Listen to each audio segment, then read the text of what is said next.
فقد قال الله تعالى في كلامه المجيد والفرقانه الحميد. أعوذ بالله من الشيطان الرجيم. بسم الله الرحمن الرحيم.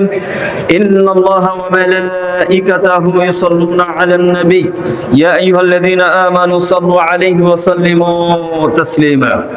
قال الله تعالى يا أيها الذين آمنوا اتقوا الله حق تقاته ولا تموتن إلا وأنتم مسلمون. وقال تعالى يا أيها الذين آمنوا اتقوا الله وقولوا قولا سديدا يصلح لكم أعمالكم ويغفر لكم ذنوبكم ومن يطع الله ورسوله فقد فاز فوزا عظيما.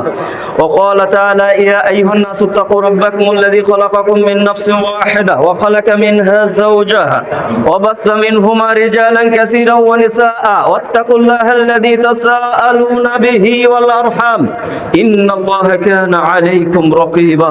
وقال تعالى فصل لربك وانحر. وقال تعالى لن ينال الله لحومها ولا دماؤها ولكن يناله التقوى منكم. আল্লাহ রাব্বুল আলামিনের দরবারে লাখ কোটি শুকরিয়া আদায় করি যে মহান আল্লাহ সুবহানাহু ওয়া তাআলা আমাদেরকে এক বছর পরে ঈদুল আযহা উদযাপন উপলক্ষে এই মুসাল্লাতে আমরা উপস্থিত হতে পেরেছি। এই জন্য আল্লাহ পাকের দরবারে শুকরিয়া জানাই। আমরা সবাই পড়ি আলহামদুলিল্লাহ।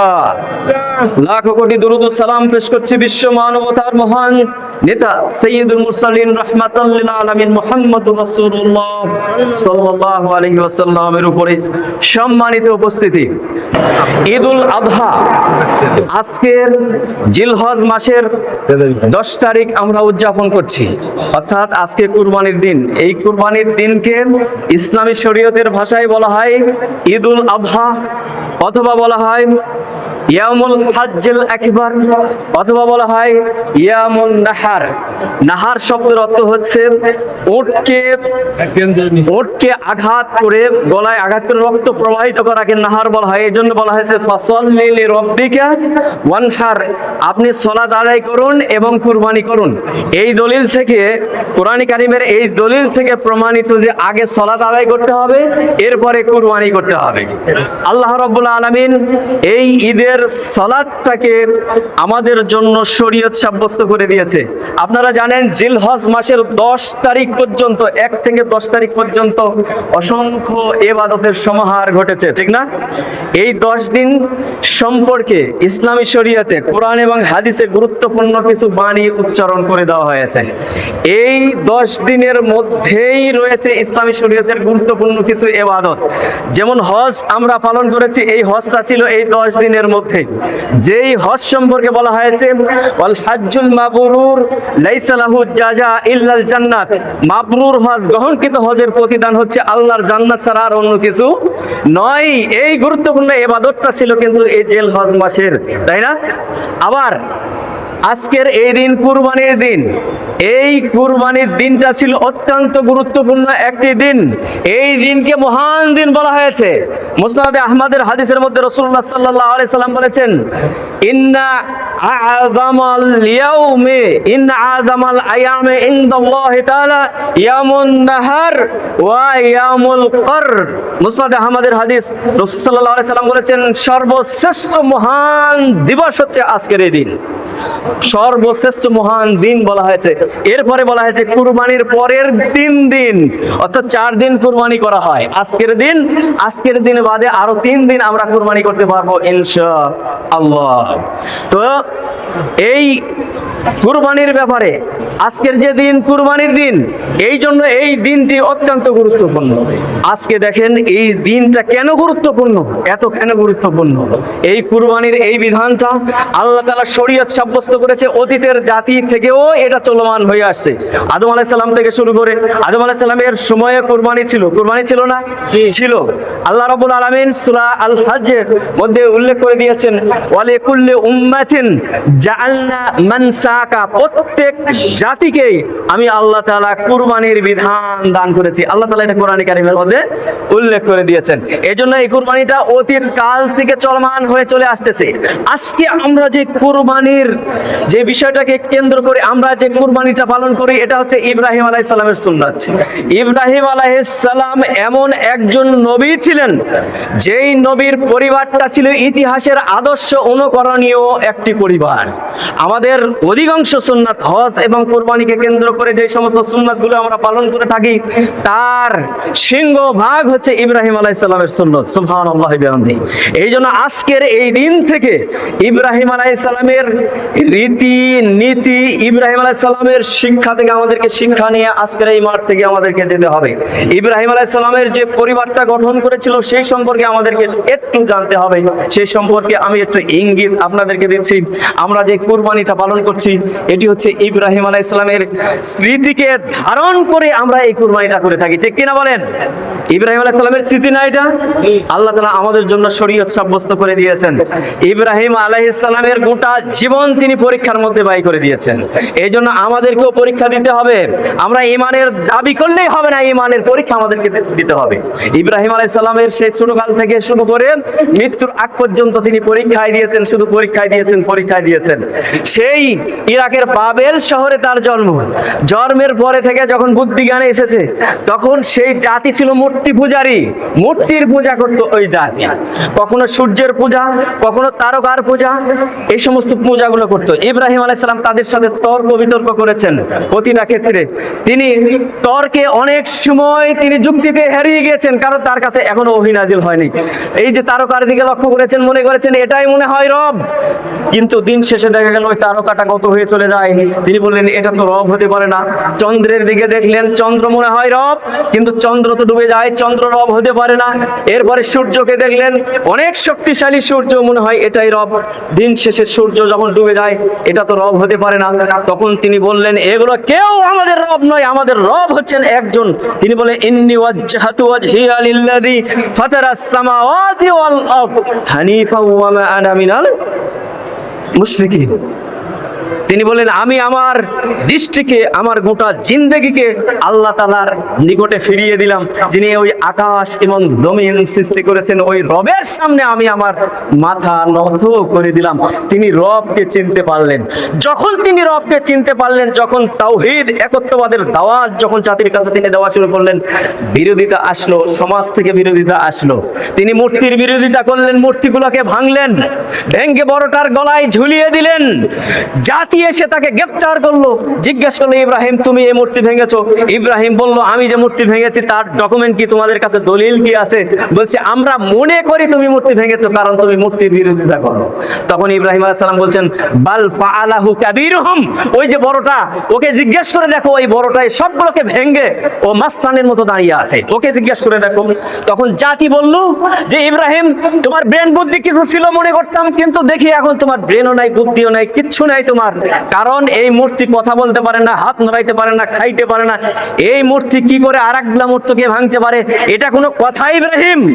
ইব্রাহিম আলাইহিস সালাম বলছেন তাহলে তোমরাই যখন স্বীকার করছো যে মূর্তি কথা বলতে পারে না, খেতে পারে না, অন্যায়কে দূর করতে পারে না, তাহলে তুমি একজন জ্ঞানবান মানুষ, তোমার মেধা আছে, বুদ্ধি আছে, প্রজ্ঞা আছে, তোমার বুদ্ধি আছে, তোমার বুদ্ধি থেকে তুমি খাইতে পারো, হাঁটতে পারো, চলতে পারো। তো বুদ্ধিমান একজন মানুষ জড়বস্তুর কাছে কিভাবে তোমরা মাথা নত করো? দেখেন যুক্তির কাছে তারা হেরে গেল। কি করতে হবে এখন? ইব্রাহিমকে ধরে অগ্নির মধ্যে নিক্ষেপ করতে হবে, কারণ জোর যার মুল্লুক তার, তাকে ধরে অগ্নির মধ্যে নিক্ষেপ করলো। তিনি হাসি মুখে সেটা বরণ করে নিলেন। সুবহানাল্লাহ, কি পরীক্ষা না তিনি দিয়েছেন! ইমানের কি টাটকা পরীক্ষা তিনি দিয়েছেন। তাকে ধরে অগ্নির মধ্যে নিক্ষেপ করে দিল।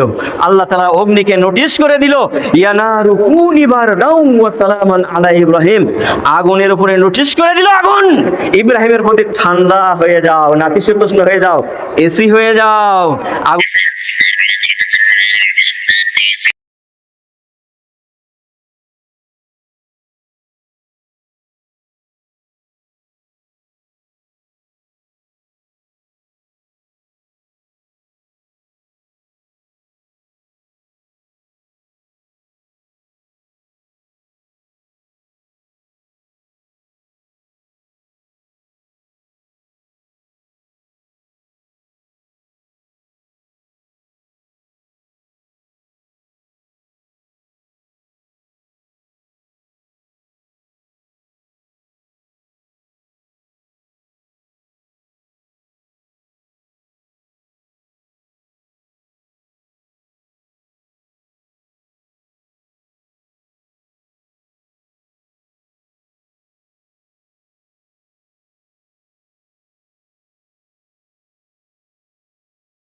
যেই দোয়াটি ইব্রাহিম আলাইহিস সালাম করেছিলেন, তিনি বলেছিলেন রব্বানা ইন্নী আসকানতু মিন যুররিয়্যাতি বিওয়াদিন গায়রি যী যারইন ইনদা বাইতিকাল মুহাররাম, হে আমার প্রতিপালক, আমি আমার পরিবারের একটা অংশকে তোমার বাইতুল্লাহর সামনে মরুভূমি যেখানে তরুলতা গাছপালাহীন একটা প্রান্তরে আমার পরিবারের একটা অংশ রেখে যাচ্ছি।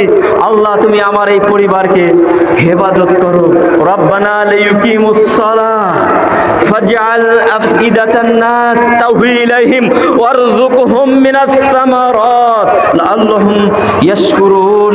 আল্লাহ আমার পরিবারের এই অংশটা রেখে যাচ্ছি যাতে করে তারা সালাত কায়েম করবে, আর মানুষের প্রেম ভালোবাসা মহব্বত আমার এই পরিবারের উপরে তুমি ঢেলে দাও, আর আমার এই পরিবারকে আল্লাহ তুমি রিজিক দাও যাতে করে সে শুকরিয়া আদায় করে।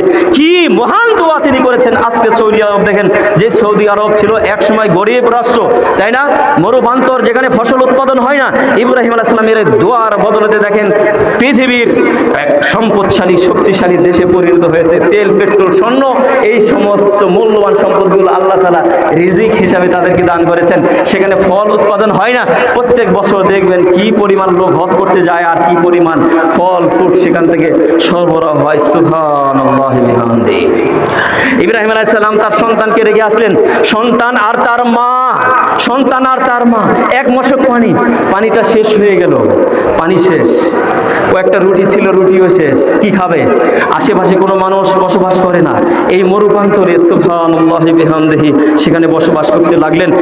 এক পর্যায়ে সন্তানকে খাওয়াবেন, আর কিছু নাই, মায়ের বুকের দুধ শুকিয়ে গেল, মায়ের মুখের থুতু, ওই থুতুটা সন্তানের লালা, ওই লালাটা সন্তানের জিহ্বায় দিয়ে জিহ্বাটা ভিজাত, এক পর্যায়ে সেটিও শুকিয়ে গেল। সুবহানাল্লাহ, কি পরীক্ষা দিয়েছেন, মুখে পানি নাই, শরীরটা শুকিয়ে গিয়েছে। এরপরে হাজেরা তিনি চলে গেলেন সাফা মারওয়া, একটু ঢালু, দেখবেন একটু ঢালু সাফাতে যায়। সাহারা মরুভূমিতে যারা গিয়েছেন তারা বুঝতে পারবেন, সাহারা মরুভূমি দূরে থেকে মনে হয় যে বালি চিকচিক করছে, মনে হচ্ছে যে পানি, সমুদ্র সামনে দেখবেন যে সমুদ্র, কিন্তু কাছে গিয়ে দেখে কিচ্ছু নাই। তিনি সাফা পাহাড় থেকে মারওয়া পাহাড় তিনি দৌড়াদৌড়ি করতে লাগলেন, 7টা চক্কর দিলেন সেখান থেকে। আর মাঝখানে যে দূরে হেঁটেছেন, কারণ সাফা পাহাড় থেকে নেমে একটু নিচু ঢালু রাস্তা, সন্তানকে একটু দূরে রেখেছেন, দেখা যায় না।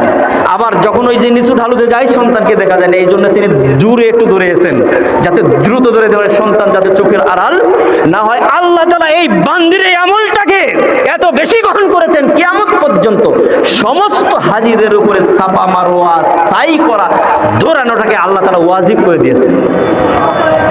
এইভাবে করে 7 চক্কর দিয়েছেন। আল্লাহ তাআলা জিবরিল আলাইহিস সালামকে পাঠিয়ে দিলেন, জিবরিল যাও ইসমাইলের কাছে চলে যাও, ইসমাইলের পা যেখানে লাগে সেখানে তোমার প্রহর দিয়ে একটা ঘুঁতা মারো। তিনি ঘুঁতা মারলেন, সেখান থেকে পানির উৎস জারি হয়ে গেল। সুবহানাল্লাহ, মরুভূমির মধ্যে পানির উৎস জারি হয়ে গেল। এরপরে হাজেরা রাদিয়াল্লাহু তাআলা আনহু কয়েকবার বেহুঁশ হয়ে পড়ে গিয়েছিলেন, সেখান থেকে উঠে এসে সন্তানের কাছে আসলেন, দেখলেন যে পানি উঠতেছে, সেখানে চতুর্দিক থেকে ইট বালি নিয়ে এসে বাধা দিচ্ছিলেন, বলছেন জাম জাম, সেখান থেকে বলা হয়েছে জমজম, মায়ে জমজম, বলছে থাম থাম পানি থাম থাম। হাজেরা সেই দিন যদি ওই পানিটা থামানোর চেষ্টা না করতেন, সেখান থেকে পানি উঠতে উঠতে গোটা দুনিয়া ডুবিয়ে দিত আল্লাহ তাআলা। জমজমের পানি, সেই কূপ থেকে পানি এখনো উৎস জারি আছে। সুবহানাল্লাহ, গ্যালন, কোটি কোটি গ্যালন কে গ্যালন, বিলিয়ন পানি সেখান থেকে উত্তোলন করা হয়, পানির কোনো কমতি আছে? সুবহানাল্লাহ, ইব্রাহিম আলাইহিস সালামের সেই দোয়া, সেই নিয়ামত। সুবহানাল্লাহ। এরপরে এই সন্তানটা সেখানে বড় হতে লাগলো, প্রায় 6-7 বার ইব্রাহিম আলাইহিস সালাম এর ফাঁক দিয়ে এসেছেন, সেই ফিলিস্তিন থেকে তিনি এসেছেন। আবারও ইব্রাহিম আলাইহিস সালাম স্বপ্নে দেখলেন, ইব্রাহিম তুমি তোমার প্রিয় বস্তুকে আমার রাস্তায় কুরবানি দিয়ে দাও। আবারও পরীক্ষা। সুবহানাল্লাহ বিহামদিহি, সুবহানাল্লাহ সুবহানাল্লাহ, আবারও পরীক্ষায় প্রিয় বস্তু। হাদিসের মধ্যে এসেছে যে 3 বার তিনি স্বপ্নে এরকম দেখেছেন। এরপরে পরিশেষে তিনি চিন্তা করলেন যে আমার প্রিয় বস্তু ইসমাইল ছাড়া তো আর দুনিয়াতে আর কেউ নাই, যে ইসমাইল আমার দায়িত্ব পালন করবে, ভবিষ্যৎ বংশধরকে সে রক্ষা করবে। তিনি চললেন সেই 1500 কিলোমিটার রাস্তা বেয়ে তিনি চলে আসলেন তার স্ত্রীর কাছে, আসলেন তার সন্তানকে সঙ্গে করে নিলেন। এরপরে বাইতুল্লাহ থেকে 8 কিলোমিটার দূরে মিনা প্রান্তরের দিকে রওনা হলেন। ইবনে আব্বাস রাদিয়াল্লাহু তাআলা আনহু থেকে বর্ণনায় এসেছে, ইব্রাহিম আলাইহিস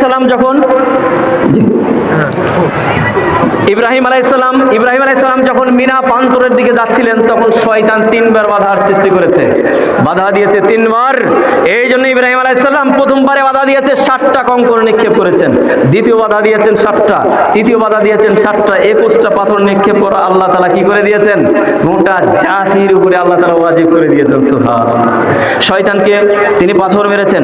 এরপরে মিনা প্রান্তরে যখন পৌঁছে গেলেন, সন্তানকে সামনে নিয়ে একটা গুরুত্বপূর্ণ কথা বললেন।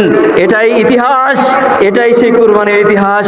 তার সন্তানকে লক্ষ্য করে বলছেন, ইয়া বুনাইয়া ইন্নী আরা ফিল মানাম আন্নী আযবাহুক ফানজুর মাযা তারা। সন্তান, হে প্রিয় বৎস, আমি স্বপ্নে দেখেছি আমি তোমাকে আল্লাহর রাস্তায় কুরবানি করছি।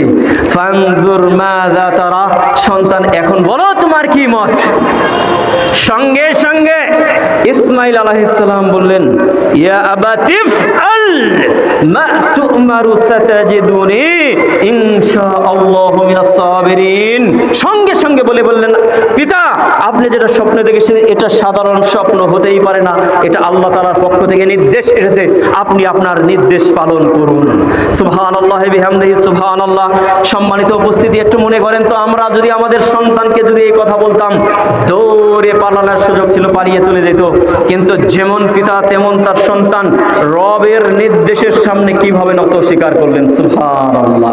ফালাম্মা আসলামা ওয়া তাল্লাহু লিল জাবিন, এরপরে পিতা এবং সন্তান দুইজনে যখন সিলিন্ডার করলেন, পিতা তার সন্তানকে জবহ করার জন্য ক্যাত করে শুইয়ে দিলেন। এরপরে ইব্রাহিম আলাইহিস সালাম তার ছুরি দিয়ে তার সন্তানকে জবহ করার জন্য চেষ্টা চালাতে লাগলেন। ধারালো ছুরি কিন্তু গলা কাটে না। এক পর্যায়ে বৃদ্ধ ইব্রাহিম আলাইহিস সালাম তিনি চিন্তা করলেন, এই ছুরির কি ধার শক্তি কি নষ্ট হয়ে গেল নাকি? তিনি ওই ছুরিটাকে পাথরে আঘাত করলেন, পাথর দ্বিখণ্ডিত হয়ে গেল, কিন্তু সন্তানের গলা কাটে না। সুবহানাল্লাহ। পরিশেষে তিনি যখন চেষ্টা সাধনা করে ব্যর্থ হলেন, এক পর্যায়ে আল্লাহ তাআলা ডাক দিয়ে বললেন, ইব্রাহিম কদ সাদ্দাকতা রুইয়া, তুমি তোমার স্বপ্নটাকে সত্যে পরিণত করে দিয়েছ। ইব্রাহিম, এটাই আমি দেখতে চেয়েছিলাম, এটাই আমি তোমার কাছ থেকে পরীক্ষা নিয়েছি। তুমি তোমার পরীক্ষায় সফল কাম হয়েছো, 100% তুমি সফল কাম হয়েছো। সুতরাং আল্লাহ রাব্বুল আলামিন অবশ্যই একটা দুম্বা কুরবানি করে সেখানে করে দিলেন। সঙ্গে সঙ্গে ইব্রাহিম আলাইহিস সালাম এই দুম্বাটাকে দেখলেন আর বলে দিলেন, এটাই হচ্ছে পরবর্তীদের জন্য নিদর্শন করে দেওয়া হলো। সুবহানাল্লাহ। সেটাই আমরা উদযাপন করি, সেটি হচ্ছে এই কুরবানি আমরা যেটা করে থাকি, এটাই হচ্ছে ইব্রাহিম আলাইহিস সালামের সুন্নাত থেকে এসেছে।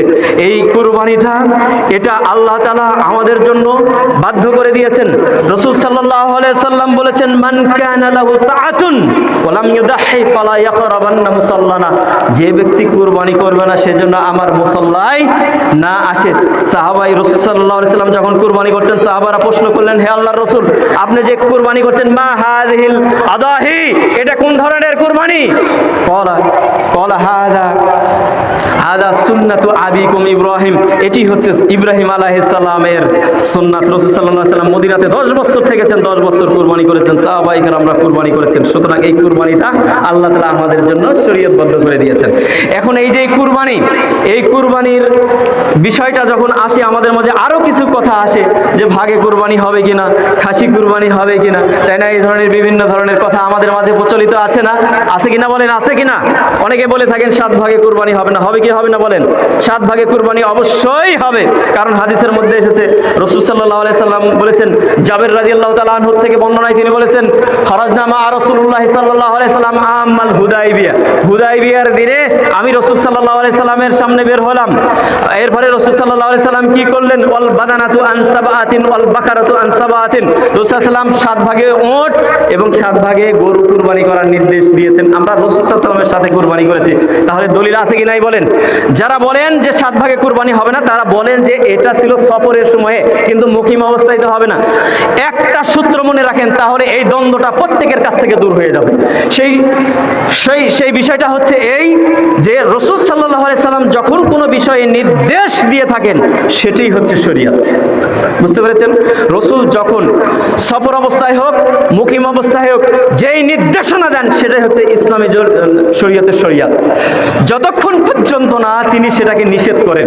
কিন্তু ইতিহাসে কোনো হাদিস নাই যে রাসূল সাল্লাল্লাহু আলাইহি সাল্লাম 7 ভাগে কুরবানি দিয়েছেন আর নিষেধ করেছেন, এর কোনো ডকুমেন্ট নেই। এই জন্য 7 ভাগে কুরবানি জায়েজ, এরপরে খাসি কুরবানি ইসলামী শরীয়তে আল্লাহ তাআলা জায়েজ করে দিয়েছেন। আচ্ছা, যাই হোক, আজকের আলোচনা আমি এখানেই সমাপ্ত করছি ইনশাআল্লাহ। আল্লাহুম্মা আইজ্জাল ইসলাম ওয়াল মুসলিমিন ওয়া দাম্মির আদাআকা আদাআদ-দ্বীন, আল্লাহুম্মা আনসুর ইবাদাকাস সালিহিন আল মুওয়াহহিদিন, আল্লাহুম্মা আনসুরিল মুজাহিদিনা ফি কুল্লি বালাদ, আল্লাহুম্মা আনসুরিল মুজাহিদিনা ফি কুল্লি বালাদ। আয় আল্লাহ তাআলা, আজকে আমাদের এই ঈদের সালাত আল্লাহ তুমি কবুল করে নাও। আল্লাহ তাআলা আমাদের রুকু, আমাদের সুজুদ, আমাদের দান সদকা, আমাদের সকল ইবাদতকে আল্লাহ তাআলা তুমি কবুল করে নাও। আল্লাহ তাআলা আমাদের মধ্য থেকে যারা চলে গেছেন এই দুনিয়া থেকে, গত বছরে এই ঈদের মাঠে এসেছিল, এই বছরে তারা না এই দুনিয়া থেকে বিদায় হয়ে চলে গেছে, আমাদেরকেও চলে যেতে হবে। আল্লাহ তাআলা পরকালীন জগতে আমাদের মধ্য থেকে যারা চলে গেছে তারা যাতে পরকালীন জগতে ভালো থাকে, আল্লাহ তাআলা তাদেরকে যেন জান্নাত দান করেন, কবরের শাস্তি থেকে আল্লাহ তাআলা মুক্তি দান করেন। আমরা হালাল ইনকাম যাতে করতে পারি সেই তৌফিক আল্লাহ তাআলা তোমার নিকটে কামনা করি। আমরা যাতে সুস্থ থাকতে পারি, তোমার ইবাদত বন্দেগী যাতে সঠিকভাবে আমরা করতে পারি। আজকের এই ঈদ থেকে আমরা শিক্ষা নিয়ে আমরা যাতে বাসায় ফিরে যেতে পারি, আমরা ফিরে গিয়ে সঠিকভাবে আমরা যাতে কুরবানিটা করতে পারি। আল্লাহ তাআলা তুমি আমাদের এই দোয়াকে কবুল করে নাও, মঞ্জুর করে নাও। এই কথাগুলি বলে আজকের ঈদের খুতবা আমি এখানে শেষ করছি। আকুলু কাউলি হাযা আস্তাগফিরুল্লাহ লি ওয়া লাকুম ওয়া লিসাইরিল মুসলিমিনা ওয়াল মুসলিমাত ফাস্তাগফিরুহু ইন্নাহু হুয়াল গফুরুর রহিম।